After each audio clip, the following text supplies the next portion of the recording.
আসসালামু আলাইকুম। আলহামদুলিল্লাহ, আমরা আমাদের হিলফুল ফুজুর সংগঠনের পক্ষ থেকে আমাদের এলাকার নিম্নয়ের পরিবারের কাছে রমজানের উপহার সামগ্রী পাঠিয়ে দিলাম। বুট, আলু, খেজুর, তেল আরো অন্যান্য যা কিছু লাগে। আলহামদুলিল্লাহ, আমরা হিলফুল ফুজুর সংগঠন 2015 সাল থেকে এখন পর্যন্ত এই কাজগুলো নিয়মিত আঞ্জাম দিয়ে আসতেছি। গতকাল রাতে আমাদের সব হিসাব নিকাশ শেষ হয়, কত টাকা কালেকশন হয়েছে এবং কতজন ফ্যামিলিকে আমরা দিতে পারবো, সব ধরনের সিদ্ধান্ত গতকাল রাতেই শেষ হয়। তারপর আজকে শুক্রবার সকালবেলা আমরা কয়েকজন চলে যাই আসমানিয়া বাজারে। তারপর আমরা বিভিন্ন দোকানপাট ঘোরাঘুরি করি, কোন দোকানে কোন জিনিসটার প্রাইস কত সেটা খুব ভালোভাবে জানার চেষ্টা করি। দীর্ঘক্ষণ ঘোরাঘুরি করার পর আমরা এক এক দোকান থেকে এক একটা আইটেম নেই। কোন দোকান থেকে তেল, কোন দোকান থেকে মুড়ি, কোন দোকান থেকে পেঁয়াজ, আলু ইত্যাদি। যাই হোক, সবকিছু কেনাকাটা করে আমরা সব মালগুলো পিকআপের মধ্যে এনে ভরাট করি। আলহামদুলিল্লাহ, এই জাতীয় কাজগুলা হিলফুল ফুজুর সংগঠন সবসময় নিজেরা করেছে। খুব বেশি দরকার না হলে আমরা কখনো লেবার নেই না। বাজার করার পাশাপাশি আমরা কম্পিউটারের দোকান থেকে কিছু লিফলেট বানিয়ে নেই, যেগুলো আমরা প্রত্যেকটা ব্যাগের মধ্যে লাগিয়ে দেই। আজকে আমাদের এই কর্মসূচির নাম ছিল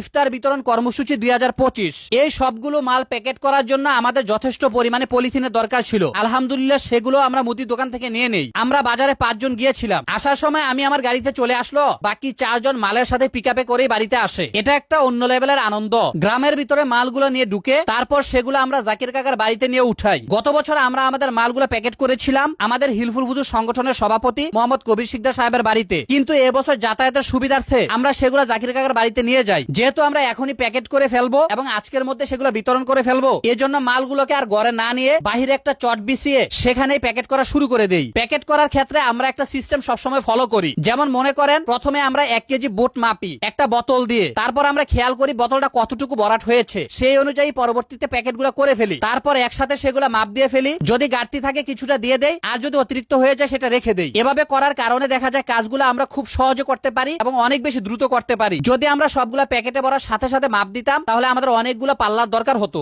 যাই হোক, সবগুলা প্যাকেট করার পর আমরা মুড়িগুলা সর্বশেষে প্যাকেট করি। 12টার দিকে আমাদের সব প্যাকেট করা শেষ হয়ে যায়। তারপর আমরা মালগুলোকে গুছিয়ে রাখি, কারণ একসাথে কম্বো প্যাকেজ করার জন্য যে ব্যাগ দরকার সেই ব্যাগগুলো আমরা আসমানিয়া বাজারে পাই নাই। এজন্য আমরা আমাদের হিলফুল ফুজুর সংগঠনের সাংগঠনিক সম্পাদক পারভেজকে বলে দেই সেগুলো বাতাগান্দি থেকে নিয়ে আসার জন্য। যেহেতু সে এখনো নিয়ে আসে নাই, এজন্য ভেবেছিলাম এগুলো গুছিয়ে রেখে যাব এবং জুমার নামাজের পরে এসে সেগুলোকে একসাথে প্যাকেট করব, কিন্তু না, কিছুক্ষণের মধ্যেই আমাদের সাংগঠনিক সম্পাদক পারভেজ ব্যাগগুলো নিয়ে চলে আসে। তারপর আমরা সবাই একসাথে খুব অল্প সময়ের মধ্যে সবগুলো একসাথে প্যাকেট করে ফেলি। এখানেও কাজগুলো আমরা একটু গ্রুপিং ভাবে করার চেষ্টা করি। একদল প্রত্যেকটা ব্যাগের ভিতরে সবগুলো আইটেম ঢুকাচ্ছে, আরেকজন সেগুলোর মধ্যে স্টাপলার দিয়ে লিফলেট গুলো লাগিয়ে দিচ্ছে এবং আরো একটি দল মুড়িগুলাকে ব্যাগের সাথে বেঁধে দিচ্ছে। আলহামদুলিল্লাহ, জুমার নামাজের পূর্বেই আমরা এই সকল কাজগুলোকে শেষ করে ফেলি। জুমার নামাজের পরে আমাদের বিতরণ কর্মসূচি শুরু হয়। যেহেতু আমাদেরকে অনেক দূরে দূরে যেতে হবে, এজন্য আমরা অটো দিয়ে মালগুলোকে বিভিন্ন জায়গায় পাঠিয়ে দেই। আমরা এক একটা গ্রামের মধ্যে কয়েকজন করে এক একটা গ্রুপ পাঠিয়ে দেই। এভাবে একসাথে 4-5টা টিম কাজ করে, যার কারণে আলহামদুলিল্লাহ অনেক সহজে আমাদের কাজটা শেষ হয়ে যায়, সময় লাগে খুব অল্প।